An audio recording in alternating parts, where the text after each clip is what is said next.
Sometimes ನಾವು laptop ಅಥವಾ desktop use ಮಾಡಬೇಕಾದ್ರೆ ಗೊತ್ತಿಲ್ಲದೇ ಕೆಲವೊಂದು ಫೈಲ್ಸನ್ನು ನಾವು ಡಿಲೀಟ್ ಮಾಡಿಬಿಡ್ತೀವಿ. ಸೊ ಅದು ಯಾವುದೇ ರೀಸನ್ ಆಗಿರ್ಬೋದು, ಲ್ಯಾಪ್ಟಾಪಲ್ಲಿ ಸಿ ಡ್ರೈವ್ ಜಾಸ್ತಿ ಆಗಿದೆ ಅಥವಾ ಹ್ಯಾಂಗಿಂಗ್ ಅಥವಾ ಸ್ಲೋನೆಸ್ಸು ಆ ಥರ ಆಗಿರ್ಬೋದು. ಸೊ ಅದೇನೇ ಆಗಲಿ, ಓಕೆ, ನಾವು ಮಾಡೋ ಆ ಚಿಕ್ಕ ತಪ್ಪಿನಿಂದ ಆ ಫ್ಯೂಚರಲ್ಲಿ ನಾವು ಇಶ್ಯೂಸ್ ಫೇಸ್ ಮಾಡ್ತೀವಿ. ಸೊ ಆ ಫೈಲ್ಸ್ನ ಡಿಲೀಟ್ ಮಾಡೋದ್ರಿಂದ ನೆಕ್ಸ್ಟ್ ಮಿನಿಟಲ್ಲೇ ನಿಮ್ಮ ಲ್ಯಾಪ್ಟಾಪು ಇದ್ದಕ್ಕಿದ್ದಂಗೆ ಶಟ್ ಡೌನ್ ಆಗಿ ಅಥವಾ ಒನ್ಸ್ ರೀಸ್ಟಾರ್ಟ್ ಆದಮೇಲೆ ನಿಮ್ಮ ಸಿಸ್ಟಮ್ ಆನ್ ಆಗದೇ ಇರ್ಬೋದು, or blue screen issues face ಮಾಡ್ಬೋದು, ಅಥವಾ ನಿಮ್ಮ ಏನು ಲ್ಯಾಪ್ಟಾಪಲ್ಲಿ ಇದಲ್ವ ಹಾರ್ಡ್ವೇರ್ ಡಿವೈಸಸ್ಸು ವರ್ಕ್ ಆಗದೇ ಇರ್ಬೋದು. ಸೊ ಈ ಥರಲ್ಲಿ ಇಶ್ಯೂಸ್ ಬರ್ತವೆ. ಸೊ ಯಾವ ಫೈಲ್ಸನ್ನು ನಾವು ಡಿಲೀಟ್ ಮಾಡಬಾರ್ದು ಅಂತ ಈ ವಿಡಿಯೋದಲ್ಲಿ ಕಂಪ್ಲೀಟಾಗಿ ಎಕ್ಸ್ಪ್ಲೇನ್ ಮಾಡ್ತೀನಿ. ನೀವು ನೋಡ್ತೀರಾ tech more in Kannada channel. ನನ್ನ ಹೆಸರು ಮಲ್ಲಿಕಾರ್ಜುನ ಆಚಾರಿ.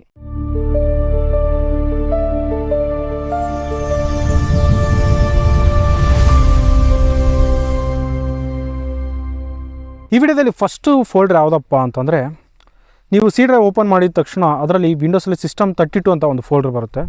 ಆ ಫೋಲ್ಡ್ರಲ್ಲಿ ಇರೋ ಯಾವುದೇ ಫೈಲ್ಸ್ನ ನೀವು ಡಿಲೀಟ್ ಮಾಡೋಂಗಿಲ್ಲ. ಸೊ ಇದರಲ್ಲಿ ಭಾಳಷ್ಟು ನಮಗೆ DLL ಫೈಲ್ಸ್ ಅಂತ ಇರ್ತವೆ, ಸರ್ವೀಸಸ್ ರಿಲೇಟೆಡ್ ಇರುತ್ತೆ, ಮತ್ತು ಹಾಗೆ ಬಂದುಬಿಟ್ಟು ಡ್ರೈವರ್ಸ್, ಕಮ್ಯುನಿಕೇಷನ್, ಮತ್ತು ಇನ್ನೂ ಭಾಳಷ್ಟು ಕಮಾಂಡ್ ರಿಲೇಟೆಡ್ ಇರ್ತವೆ. ಒನ್ಸ್ ನೀವು ಇದರಲ್ಲಿ ಏನಾದರೂ ಡಿಲೀಟ್ ಮಾಡಿದರೆ ನಿಮ್ಮ ಲ್ಯಾಪ್ಟಾಪಲ್ಲಿ ಮೈಕರ್ ಅಥವಾ ಹಾರ್ಡ್ವೇರ್ ಡಿವೈಸಸ್ ವರ್ಕ್ ಆಗದೇ ಇರ್ಬೋದು. ಬಿಕಾಸ್ ಇದರಲ್ಲಿ ಡ್ರೈವರ್ಸ್ ಇರ್ತವೆ. ಒನ್ಸ್ ನೀವು ಆ ಡ್ರೈವರ್ಸ್ ಡಿಲೀಟ್ ಮಾಡಿದರೆ ಅದರಲ್ಲಿ ಯಾವುದೇ ರೀತಿ ಹಾರ್ಡ್ವೇರ್ಸ್ ವರ್ಕ್ ಆಗಲ್ಲ. ಮೀನ್ಸ್ ಎಕ್ಸಾಂಪಲ್ ಹೇಳ್ಬೇಕಂದ್ರೆ ಡಿಸ್ಪ್ಲೇನೂ ಶೋ ಆಗದೇ ಇರೋ ಚಾನ್ಸಸ್ ಭಾಳಷ್ಟು ಇರುತ್ತೆ. ಒನ್ಸ್ ನೀವು ಡಿಲೀಟ್ ಮಾಡಿದ್ರೆ ನೆಕ್ಸ್ಟ್ ಇನ್ನೇನು ಆಗ್ಬೋದು ಅಂತ, ನಿಮ್ಮ ಸಿಸ್ಟಮ್ ಬೂಟ್ ಆಗದೇ ಇರ್ಬೋದು. ಹಾಗೆ ಬಂದುಬಿಟ್ಟು BSOD means blue screen error ಸಹ ಬರ್ತಾನೆ ಇರ್ತವೆ ಕಂಟಿನ್ಯೂಸ್ ಆಗಿ. ಈ ಸಿಸ್ಟಮ್ 32 ಫೋಲ್ಡ್ರ್ ಇದು ಬಂದ್ಬಿಟ್ಟು ಅಂತಂದರೆ ಈ ವಿಂಡೋಸಲ್ಲಿ ಮೇನ್ ಇಂಪಾರ್ಟೆಂಟ್ ಫೋಲ್ಡ್ರು. ಇದರಲ್ಲಿ ಮ್ಯಾಕ್ಸಿಮಮ್ ಏನು ಅಂತಂದರೆ ಯೂಸರ್ ಸೆಟ್ಟಿಂಗ್ಸ್ ಆಗಿರಲಿ ಅಥವಾ ಸರ್ವೀಸಸ್ ಎಲ್ಲ ಇದರಲ್ಲೇ ರನ್ ಆಗ್ತಾ ಇರ್ತವೆ. Once if in case by ಮಿಸ್ಟೇಕಾಗಿ ನೀವು ಡಿಲೀಟ್ ಮಾಡಿದ್ರು ಅಂದ್ಕೊಳ್ಳಿ, ಇನ್ನೇನು ಇಲ್ಲ, ಮತ್ತೆ ಹೊಸದಾಗಿ OS ರೀಇನ್ಸ್ಟಾಲೇಷನ್ ಮಾಡಬೇಕಾಗುತ್ತೆ, ಇಲ್ಲ ಸಿಸ್ಟಮ್ ರೀಸ್ಟೋರ್ ಆ ಥರ ಟ್ರೈ ಮಾಡಬೇಕಾಗುತ್ತೆ. ಸೊ ಇದರಿಂದ ಅವೇರ್ ಆಗಿರಿ. ಈ ಫೋಲ್ಡ್ರಲ್ಲಿ ಏನಿದೆ ಅಲ್ವಾ ಸಿಸ್ಟಮ್ 32 ಅಲ್ಲಿ, ಇದರಲ್ಲಿ ಯಾವುದೇ ರೀತಿ ಫೈಲ್ಸ್ನ ಡಿಲೀಟ್ ಮಾಡೋಂಗಿಲ್ಲ. ಇದು ಒಂಥರ ನಿಮಗೇನು ಲ್ಯಾಪ್ಟಾಪ್ಗೆ ಬ್ರೈನ್ ಅಥವಾ ಹಾರ್ಟ್ ಇದ್ದಂಗೆ ಈ ಫೋಲ್ಡ್ರು. ಓಕೆ, ಇದನ್ನು ಬೈ ಮಿಸ್ಟೇಕ್ ಆಗೇನು ನೀವು ಡಿಲೀಟ್ ಮಾಡೋಂಗೇ ಇಲ್ಲ. ಸೊ ನಾವು ಸೆಕೆಂಡ್ ಒಂದು ಫೋಲ್ಡ್ರ್ ಬಗ್ಗೆ ಮಾತಾಡೋದಾದರೆ, ಆ ಫೋಲ್ಡ್ರ್ ನೇಮ್ ಬಂದುಬಿಟ್ಟು WinSXS ಅಂತ. ಸೊ ಈ ಫೋಲ್ಡ್ರಿಂದ ನಮ್ಗೆ ಏನು ಯೂಸಪ್ಪ ಅಂತಂದರೆ, ನೀವು ಬೈ ಮಿಸ್ಟೇಕ್ಲಿ ಈ ಫೋಲ್ಡ್ರನ್ನ ಡಿಲೀಟ್ ಮಾಡೋದ್ರಿಂದ ವಿಂಡೋಸ್ ಅಪ್ಡೇಟ್ ನೀವು ಇಶ್ಯೂಸ್ನ ಫೇಸ್ ಮಾಡ್ತೀರಾ, ಆರ್ ವಿಂಡೋಸ್ ಏನಾದರೂ ಕರಪ್ಟ್ ಆದರೆ ಅಗೇನ್ ರಿಕವರಿ ಮಾಡೋದಕ್ಕಾಗಲ್ಲ. ಮೀನ್ಸ್ ಇಟ್ ಸೇಫ್ ಆಗಿ ರಿಕವರಿ ಮಾಡೋದಕ್ಕಾಗಲ್ಲ. ಸೊ ಈ ಥರ ನೀವು ಇಶ್ಯೂಸ್ ಫೇಸ್ ಮಾಡ್ತಾ ಇರ್ತೀರ. ಇದಿರೋದ್ರಿಂದ ನಿಮಗೆ ವಿಂಡೋಸ್ ಅಪ್ಡೇಟ್ ಬಂದ್ಬಿಟ್ಟು ಹೆಲ್ತಿಯಾಗಿರುತ್ತೆ. ಸೊ ಆ ಥರನೂ ಯೂಸ್ ಆಗುತ್ತೆ. ಸೊ ಈ ಫೋಲ್ಡ್ರನ್ನ ಸಹ ನೀವು ಡಿಲೀಟ್ ಮಾಡೋಕ್ಕೆ ಟ್ರೈ ಮಾಡಬೇಡಿ. ಓಕೆ, ಇದು ಇಂಪಾರ್ಟೆಂಟ್ ವಿಂಡೋಸ್ ಅಪ್ಡೇಟ್ ಮಾಡೋದಕ್ಕೆ, ಹಾಗೆ ವಿಂಡೋಸ್ನ ರಿಕವರಿ ಮಾಡೋದಕ್ಕೆ. ಸೊ ಇದು ಯಾವ ಥರ ವರ್ಕ್ ಆಗುತ್ತಪ್ಪ ಅಂತಂದರೆ, ಇದು ವಿಂಡೋಸ್ನ ಬ್ಯಾಕಪ್ ಕಾಂಪೊನೆಂಟ್ ಆಗಿ ವರ್ಕ್ ಆಗುತ್ತೆ. ಒನ್ಸ್ ಕರಪ್ಟ್ ಆದರೆ ಬ್ಯಾಕಪ್ ಮಾಡ್ಕೋಬೋದು. ಸೊ ಈ ಥರ ಇದು ಆ ಫೋಲ್ಡರ್ ನಮಗೆ ಹೆಲ್ಪ್ ಮಾಡುತ್ತೆ. ಇದು ಸಹ ಭಾಳಷ್ಟು ಇಂಪಾರ್ಟೆಂಟ್. ಸೊ ಹಾಗೆ ಬಂದ್ಬಿಟ್ಟು ಇದರಲ್ಲಿ ಥರ್ಡ್ ಫೋಲ್ಡ್ರ್ ಬಗ್ಗೆ ಮಾತಾಡೋದಾದರೆ ಡ್ರೈವರ್ಸ್ ಅದ್ರ ಬಗ್ಗೆ ನಾವು ಪ್ರತ್ಯೇಕವಾಗಿ ಹೇಳೋ ನೆಸೆಸಿಟಿ ಇಲ್ಲ ಅನ್ಕೋತೀನಿ.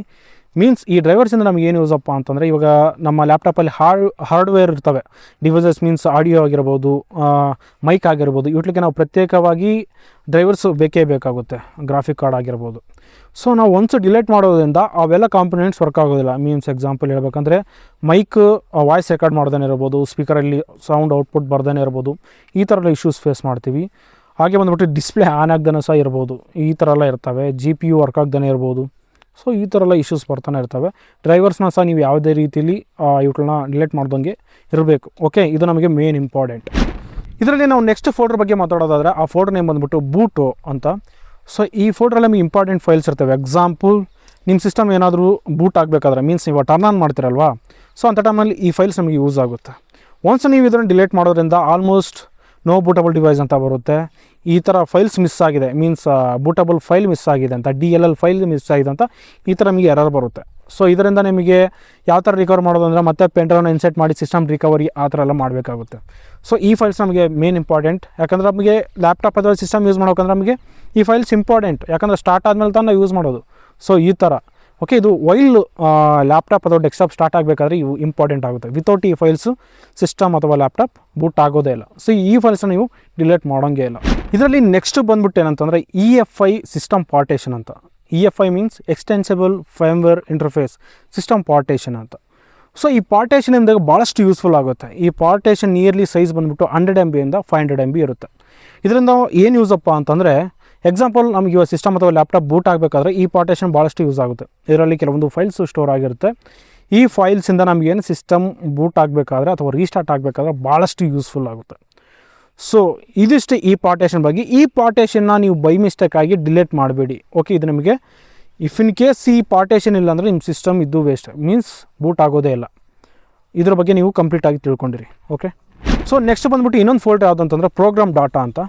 ಪ್ರೋಗ್ರಾಮ್ ಡಾಟಾದಲ್ಲಿ ನಮ್ಗೆ ಏನಪ್ಪ ಅಂದರೆ ಇದರಲ್ಲಿ ಕೆಲವೊಂದು ಫೈಲ್ಸ್ ಇರ್ತವೆ. ಈ ಫೈಲ್ಸಿಂದ ನಮ್ಗೆ ಏನು ಯೂಸ್ಫುಲ್ ಅಂತಂದರೆ ಕೆಲವೊಂದು ಅಪ್ಲಿಕೇಶನ್ ಸೆಟ್ಟಿಂಗ್ಸಲ್ಲಿ ಇದರಲ್ಲಿ ಸ್ಟೋರ್ ಆಗಿರ್ತವೆ. ಸೊ ಇಫ್ ಇನ್ ಕೇಸ್ ನೀವು ಡಿಲೀಟ್ ಮಾಡಿದ್ರೆ ಅಪ್ಲಿಕೇಶನ್ಸ್ ರೀಸೆಟ್ ಆಗ್ತವೆ ಅಥವಾ ಅಪ್ಲಿಕೇಶನ್ ವರ್ಕ್ ಆಗದೇ ಇರೋ ಚಾನ್ಸಸ್ ಭಾಳ ಇರುತ್ತೆ.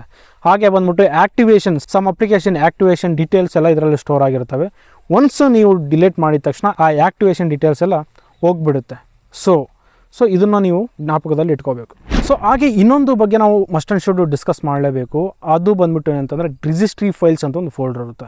ಇದು ಬಂದ್ಬಿಟ್ಟು ಸಿಸ್ಟಮ್ 32 ಕಾನ್ಫಿಗರೇಷನ್ ಅಂತ ಒಂದು ಫೋಲ್ಡರ್ ಇರುತ್ತಲ್ಲ, ಅದರಲ್ಲಿ ಇದು ಸ್ಟೋರ್ ಆಗುತ್ತೆ. ಬಿಕಾಸ್ ಇದರಿಂದ ನಮ್ಗೆ ಏನು ಯೂಸ್ಫುಲ್ ಅಂತಂದರೆ ಇದು ಬಂದುಬಿಟ್ಟು ಮೇನ್ ಇಂಪಾರ್ಟೆಂಟ್ ಫೋಲ್ಡರ್. ಸಿಸ್ಟಮ್ಸಲ್ಲಿ ಏನೇನು ಸೆಟ್ಟಿಂಗ್ಸ್ ಸೆಟ್ ಆಗಿರುತ್ತಲ್ವ, ಯಾವುದೊಂದು ಫೀಚರ್ ಆಗಿರ್ಬೋದು, ಅವೆಲ್ಲ ಬಂದ್ಬಿಟ್ಟು ಬ್ಯಾಕ್ ಆಫೀಸ್ ಯಾವ ಥರ ಸೇಮ್ ಅದೇ ಥರನೇ ಇದರಲ್ಲಿ ಒಂದು ಸೆಟ್ ಆಫ್ ಸೆಟ್ಟಿಂಗ್ಸು ಸ್ಟೋರ್ ಆಗಿರುತ್ತೆ. ಈ ರಿಜಿಸ್ಟ್ರಿ ಏನಿದೆ ಅಲ್ವ, ಇದರಲ್ಲೇ ಲಾಸ್ಟ್ ಎಂಡ್ ರೋಡ್ ಅಂತಾರಲ್ವ, ಸೇಮ್ ಅದೇ ಥರನೇ. ಬಿಕಾಸ್ ಈ ಎಂಡ್ ಬಿಟ್ಟರೆ ನೀವು ಈ ಸೆಟ್ಟಿಂಗ್ಸ್ನ ರಿಕವರಿ ಮಾಡೋದಕ್ಕೆ ಆಗಲ್ಲ. ಒನ್ಸ್ ಡಿಲೀಟ್ ಮಾಡಿದ್ರೆ ರಿಜಿಸ್ಟ್ರಿ ಎಡಿಟರ್ ಅಂತಾರೆ ಇದನ್ನು. ನೀವು ರನ್ ಮೋಡಲ್ಲಿ ರಿಜಿಸ್ಟ್ರಿ ಎಡಿಟ್ ಅಂತ ನೀವು ಟೈಪ್ ಮಾಡೋದ್ರ ಮುಖಾಂತರ ಡೈರೆಕ್ಟ್ ರಿಜಿಸ್ಟ್ರಿ ಫೈಲ್ಸ್ ನಿಮಗೆ ಬರುತ್ತೆ. ಒನ್ಸ್ ಸಿ ಡ್ರೈವಲ್ಲಿ ರಿಜಿಸ್ಟ್ರಿ ಫೈಲ್ಸ್ನ ನೀವು ಏನಾದ್ರು ಡಿಲೀಟ್ ಮಾಡಿದರೆ, ಸೊ ನೆಕ್ಸ್ಟ್ ನಿಮಗೆ ಆಲ್ಮೋಸ್ಟ್ ಸಿಸ್ಟಮ್ ರಿಲೇಟೆಡ್ ಸೆಟ್ಟಿಂಗ್ಸ್ ಎಲ್ಲ ನಿಮಗೆ ಕೊಲಾಪ್ಸ್ ಆಗೋ ಚಾನ್ಸಸ್ ಭಾಳ ಇರುತ್ತೆ. ಸೊ ಇದ್ರ ಬಗ್ಗೆ ನೀವು ಭಾಳಷ್ಟು ಅವೇರ್ ಆಗಿರಬೇಕು. ಸೊ ಇದರಲ್ಲಿ ನೆಕ್ಸ್ಟು ನಾವು ಫೈಲ್ ಬಗ್ಗೆ ಡಿಸ್ಕಸ್ ಮಾಡೋದಾದರೆ ಆ ಫೈಲ್ ನೇಮ್ ಬಂದ್ಬಿಟ್ಟು ಹೈಬರ್ ಫೈಲ್ ಸಿಸ್ ಅಂತ. ಸೊ ಇದರಿಂದ ನಮಗೇನು ಯೂಸ್ಫುಲ್ಲಪ್ಪ ಅಂದರೆ ನೀವು ಏನಾದರೂ ಲ್ಯಾಪ್ಟಾಪ್ನ ಶಟ್ ಡೌನ್ ಅಥವಾ ರೀಸ್ಟಾರ್ಟ್ ಮಾಡಬೇಕಾದ್ರೆ ಒಂದು ಆಪ್ಷನ್ ಕಾಣುತ್ತೆ ನಿಮಗೆ ಹೈಬರ್ ನೆಟ್ ಅಂತ. ಸೊ ಹೈಬರ್ ನೆಟ್ಟಿಂದ ನಮಗೇನು ಯೂಸ್ಫುಲ್ಲಪ್ಪ ಅಂತಂದರೆ, ನೀವು ಎಕ್ಸಾಂಪಲ್ ಈ ಶಟ್ ಡೌನ್ ಅಥವಾ ರೀಸ್ಟಾರ್ಟ್ ಬಿಟ್ಟು ನೀವು ಹೈಬರ್ ನೆಟ್ ಅಂತ ಒಂದು ಆಪ್ಷನ್ ಯೂಸ್ ಮಾಡಿದ್ರೆ ನೀವು ಏನೆಲ್ಲ ಅಪ್ಲಿಕೇಶನ್ಸು ಓಪನ್ ಮಾಡಿಕ್ಕಿರ್ತಾರಲ್ಲೋ ಹಾಗೇ ಇರುತ್ತೆ. ಜಸ್ಟ್ ನಿಮಗೆ ಅಂದರೆ ಟೆಂಪ್ರವರಿ ಶಟ್ ಡೌನ್ ಆಗುತ್ತೆ ಅಷ್ಟೇ. ಮೀನ್ಸ್ ಆ ಅಪ್ಲಿಕೇಶನ್ ನಿಮಗೆ ಸ್ಟಾಪ್ ಆಗಿರುತ್ತೆ. ನೀವು ನೆಕ್ಸ್ಟ್ ಆ ಲ್ಯಾಪ್ಟಾಪ್ ಆನ್ ಮಾಡಿದಾಗ ಆ ಅಪ್ಲಿಕೇಶನ್ ಎಲ್ಲ ಓಪನ್ನೇ ಇರ್ತವೆ. ನೀವು ಈಸಿಯಾಗಿ ಮತ್ತೆ ಅಗೇನ್ ಓಪನ್ ಮಾಡಿ ನೀವು ಎಲ್ಲಿ ಸ್ಟಾಪ್ ಮಾಡಿರ್ತೀವಿ ವರ್ಕ್ನ ಹಾಗೆ ನೀವು ಅಲ್ಲಿಂದ ನೀವು ಸ್ಟಾರ್ಟ್ ಮಾಡ್ಬೋದು. ಸೊ ಈ ಥರ ಇದು ಹೈಬರ್ನೆಟ್ ಮೋಡ್ ನಿಮ್ಗೆ ವರ್ಕ್ ಆಗುತ್ತೆ. ಒನ್ಸ್ ನೀನು ಈ ಫೈಲ್ನ ನೀವು ಡಿಲೀಟ್ ಮಾಡೋದ್ರಿಂದ ಯಾವುದೇ ರೀತಿಲಿ ಈ ಹೈಬರ್ನೆಟ್ ಎಂಬ ಮೋಡ್ನ ಅಥವಾ ಈ ಆಪ್ಷನ್ನ ಯೂಸ್ ಮಾಡೋದಕ್ಕೆ ಆಗಲ್ಲ. ಸೊ ಇದನ್ನು ನಾವು ಮೈಂಡ್ನಲ್ಲಿ ಇಟ್ಕೋಬೇಕಾಗುತ್ತೆ. ಸೊ ಹಾಗೆ ಬಂದ್ಬಿಟ್ಟು ನೆಕ್ಸ್ಟ್ ಫೋಲ್ಡರ್ ಬಗ್ಗೆ ಡಿಸ್ಕಸ್ ಮಾಡೋದಾದರೆ ಅದು ಬಂದ್ಬಿಟ್ಟು ಪ್ರಿಫೆಚ್ ಅಂತ. ಇದ್ರ ಬಗ್ಗೆ ಆಲ್ಮೋಸ್ಟ್ ನಿಮಗೆ ಗೊತ್ತೇ ಇರುತ್ತೆ. ಪ್ರಿಫೆಚ್ ಫೋಲ್ಡರ್ ಅಂದರೆ ಪ್ರಿಫೆಚ್ ಫೋಲ್ಡರ್ ನಮ್ಗೆ ಯಾವ ರೀತಿ ಯೂಸ್ ಮಾಡುತ್ತೆ ಅಂದರೆ, ನಿಮ್ಮ ಅಪ್ಲಿಕೇಶನ್ ಏನಾದರೂ ಬೂಟ್ ಆಗಬೇಕಾದ್ರೆ, ಎಕ್ಸಾಂಪಲ್ ನೀವು ಯಾವುದೊಂದು ಅಪ್ಲಿಕೇಶನ್ ಓಪನ್ ಮಾಡ್ತಿದ್ದೀರಾ, ಕ್ರೋಮ್ ಆಗಿರಲಿ ಅಥವಾ ಎಡ್ಜ್ ಆಗಿರಲಿ, ಯಾವುದೊಂದು ಗೇಮಿಂಗ್ ಪ್ಲಾಟ್ಫಾರ್ಮಲ್ಲೂ ನೀವು ಯಾವುದೊಂದು ಅಪ್ಲಿಕೇಶನ್ ಓಪನ್ ಮಾಡಬೇಕಾದ್ರೆ ಆ ಅಪ್ಲಿಕೇಶನ್ ಓಪನ್ ಆಗಬೇಕಾದ್ರೆ ಈ ಫೈಲ್ಸು ನಿಮಗೆ ಪ್ರಿಫೆಕ್ಸ್ ಫೈಲ್ಸು ಪುಷ್ ಮಾಡ್ತವೆ ಬೇಗ ಸಿಸ್ಟಮ್ನ ಓಪನ್ ಮಾಡೋದಕ್ಕೆ, ಮೀನ್ಸ್ ಅಪ್ಲಿಕೇಶನ್ ಓಪನ್ ಮಾಡೋದಕ್ಕೆ. ಆ ಟೈಮಲ್ಲಿ ಈ ಪ್ರಿಫೆಕ್ಸ್ ಫೈಲ್ಸು ಭಾಳಷ್ಟು ಯೂಸ್ಫುಲ್ ಆಗುತ್ತೆ. ಸೊ ಈ ಫೈಲ್ಸ್ನ ಡಿಲೀಟ್ ಮಾಡೋದ್ರಿಂದ ನಿಮಗೆ ಒನ್ಸ್ ನೀವು ಡಿಲೀಟ್ ಮಾಡಿ ನೆಕ್ಸ್ಟ್ ನೀವು ಸ್ಟಾರ್ಟ್ ಮಾಡ್ತಿರಲ್ವ ಅಪ್ಲಿಕೇಶನ್ ಓಪನ್ ಮಾಡೋಕ್ಕೆ, ಆ ಟೈಮಲ್ಲಿ ನಿಮಗೆ ಅಂದರೆ ಆ ಅಪ್ಲಿಕೇಶನ್ ಲೇಟಾಗಿ ಓಪನ್ ಆಗುತ್ತೆ. ಸೊ ಅಂಥ ಟೈಮ್ನಲ್ಲಿ ನಿಮಗೆ ಈ ಫೈಲ್ಸ್ ಡಿಲೀಟ್ ಮಾಡೋದ್ರಿಂದ ನೀವು ಎಫೆಕ್ಟ್ ಅಲ್ಲಿ ನೀವು ಪಡ್ಕೊತೀರ. ಮೀನ್ಸ್ ಲೇಟಾಗಿ ಅಪ್ಲಿಕೇಶನ್ ಓಪನ್ ಆಗುತ್ತೆ ಫಸ್ಟ್ ಟೈಮ್ ಮಾತ್ರ. ಮೀನ್ಸ್ ಈ ಫೈಲ್ಸ್ನ ನೀವು ಯಾವತ್ತೂ ಡಿಲೀಟ್ ಮಾಡೋಕ್ಕೆ ಹೋಗಬೇಡಿ. ಈ ಡಿಲೀಟ್ ಮಾಡೋದ್ರಿಂದ ನಿಮ್ಗೆ ಯಾವುದೇ ರೀತಿಲಿ ಸ್ಟೋರೇಜ್ ಸೇವ್ ಆಗೋಲ್ಲ. ಹಬ್ಬಪ್ಪ ಅಂದರೆ ಈ ಫೈಲ್ಸ್ ಸೈಜ್ ಬಂದುಬಿಟ್ಟು ನಿಯರ್ಲಿ 500 MB ಒಳಗಡೆ ಇರುತ್ತೆ. ಮೀನ್ಸ್ ಕೆಲವೊಂದು KBಯಲ್ಲಿ ಇರ್ತವೆ ಮತ್ತು ಬಂಚ್ ಆಫ್ ಫೈಲ್ಸ್ ಇರ್ತವೆ, ಅಷ್ಟೇ ಬಿಟ್ಟು ಇನ್ನೇನೂ ಇಲ್ಲ. ಓಕೆ, ಈ ಫೈಲ್ಸ್ ಡಿಲೀಟ್ ಮಾಡೋದ್ರಿಂದ ನಿಮ್ಮ ಸಿಸ್ಟಮ್ ಸ್ಪೀಡು ಅಥವಾ ಹೈ ಲೆವೆಲ್ ಪರ್ಫಾರ್ಮೆನ್ಸ್ ಕೊಡುತ್ತೆ ಅಂಬೋದು ಭಾಳಷ್ಟು ಸುಳ್ಳು. ಓಕೆ, ಸೊ ಇದನ್ನು ನೀವು ಭಾಳಷ್ಟು ನೆನಪಲ್ಲಿ ಇಟ್ಕೋಬೇಕು.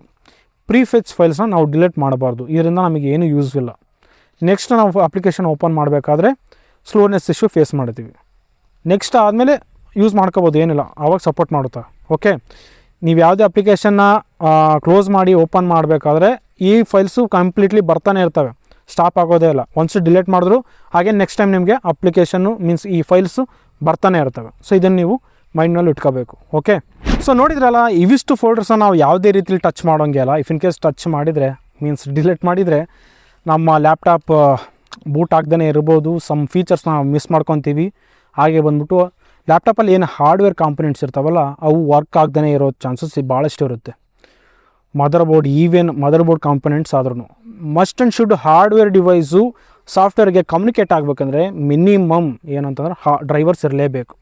ಓಕೆ, ಸೊ ಇದನ್ನು ನೀವು ಮೈಂಡಲ್ಲಿ ಇಟ್ಕೊಳ್ಳಿ. ಸೊ ಇದಿಷ್ಟು ಈ ವಿಡಿಯೋ ಬಗ್ಗೆ ನಿಮ್ಗೆ ಏನು ಅನಿಸ್ತು ಅಂತ ಕೆಳಗೆ ಕಾಮೆಂಟ್ ಮಾಡಿ ತಿಳಿಸಿ. ಇದೇ ಥರ ವೀಡಿಯೋಸ್ ತರ್ತಾನೆ ಇರ್ತೀನಿ. ಕೆಳಗೆ ಕಾಣೋ ಒಂದು ಸಬ್ಸ್ಕ್ರೈಬ್ ಬಟನ್ನ ಕ್ಲಿಕ್ ಮಾಡಿರಿ. ಸಿಗೋಣ ಮುಂದಿನ ವೀಡಿಯೋದಲ್ಲಿ.